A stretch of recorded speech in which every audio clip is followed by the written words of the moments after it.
Hello again, happy hump day. Now, things have been quiet here in the city of San Angelo, but across West Texas, we have been seeing some isolated showers and thunderstorms. We have a pretty particularly strong isolated thunderstorm developing here in Coleman County, but across the board, things are pretty wise.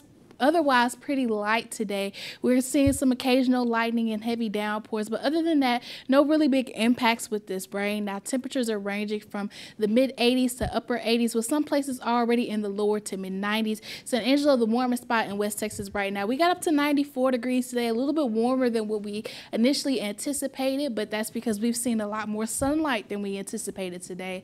Up in Abilene, they're only 88 degrees. Snyder going to be that cool spot right now at 85 degrees. Ozona 90 even right now under mostly sunny skies. Now tonight is going to be pretty similar to the past couple nights, getting down to the upper 60s to lower 70s under mostly sunny sky, mostly clear skies, forgive me. Both San Angelo and Abilene getting to 70 degrees even tonight. Some of our locations farther west are going to stick into the 60s. Snyder 68 degrees, 69 between Big Spring, Garden City, Midland, and Big Lake, and then 71 degrees to some of our eastern locations like Brownwood and Brady. Now for the next couple of days, like I mentioned yesterday, we are on a warming trend, but the peak of this warming trend is only going to bring us to the mid 90s. Average high for this time of year is around 96. So as we get into the start of our work week on next week, we'll be right on par for average for this time of year. And over the next couple of days, we're going to maintain some isolated rain chances. Much like today, we're going to see those daytime driven isolated rain chances, just thanks to some of that moisture in the air combine it with the energy from the sun. So here's a look over the next 24 hours of what we're expecting.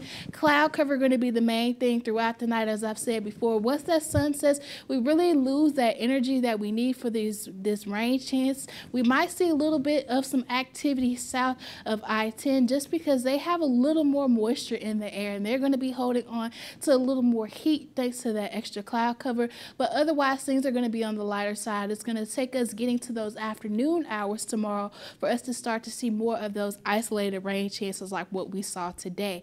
Now, as we take things over to the tropics, because we actually haven't talked about the tropics for a little bit, we have two areas of interest that we're paying attention to.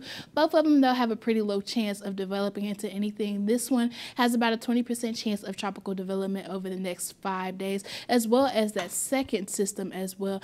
Now, we are going to be keeping an eye on the tropics because the peak of hurricane season is in 2 weeks, but right now things are on the quiet side. Now here's a look at your 7-day isolated rain chances for the bulk of the forecast period. Things start to pick up a little bit as we look towards the middle half of next week. A cold front bringing some cooler temperatures with more scattered rain chances for West Texas. Back to you, Esmeralda.